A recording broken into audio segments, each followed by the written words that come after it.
பார்த்ததுண்டா இந்த நாடு பார்த்ததுண்டா நாடு பார்த்ததுண்டா இந்த நாடு பார்த்ததுண்டா. இன்று சர்வதேச யோகா தினம் என்பது நாம் எல்லோரும் அறிந்த ஒன்று. அது மட்டுமல்ல, இன்று தந்தையர் தினமும். இன்று யோகா தினம் என்பது நம்முடைய பிரதமர் அவர்கள் 2014ஆம் ஆண்டு அவர்கள் பிரதமராக பொறுப்பேற்ற உடனே 3 மாதத்திலே ஐநா சபையிலே அவர் முயற்சியினால், தீவிர முயற்சியினால் யோகா தினமானது சர்வதேச யோகா தினமாக ஏற்றுக்கொள்ள மட்டுமல்ல, அந்த ஐநா சபையிலே கிட்டத்தட்ட 88 நாடுகள் அதை கிட்டத்தட்ட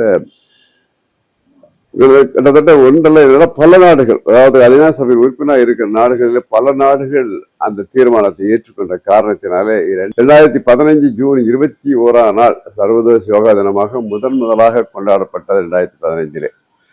அன்று அந்த முதலாம் ஆண்டிலே கிட்டத்தட்ட 88 நாடுகள் அதில் கலந்து கொண்டன.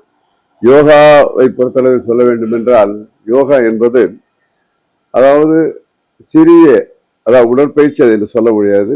தன்னுடைய உடம்பை வளைத்து நெளித்து முறுக்கி என்று சொல்லும் போல யோகாவை தன்னுடைய உடல் சார்ந்து பலப்படுத்துவதும், அதே போன்று மனதை ஒருநிலைப்படுத்தும் தியானமும், அதே போன்று மூச்சு பயிற்சி என்ற 3 இணைந்துதான் யோகா நமக்கு இந்தியர்களுக்கு சொந்தமானது. அதாவது இந்திய நாட்டை பொறுத்தளவில் இந்த பரதம் எடுத்துக்கொண்டால் நம் நாட்டிற்கு சொந்தமானது என்பதை நாம் அறிவோம்.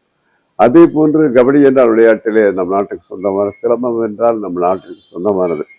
அதே போன்று ஆயுர்வேதம் நம் நாட்டில் உருவானது, அல்ஜீப்ராவும் நம் நாட்டில் உருவானது. அதே போன்று யோக கலை இன்று நேற்றல்ல, இது எப்ப தோன்றியதற்கு யாருக்கும் தெரியும். ஏன்னா ஒரு காலகட்டத்திலே சித்தர்களும் ஞானிகளும் தங்களுடைய மனதை ஒருநிலைப்படுத்துவதற்காக யோகாவை பயன்படுத்தி அதன் மூலமாக அவர்கள் இறை வழிபாட்டை செய்து இறைவனை அடைந்தார்கள் என்பது வரலாறு.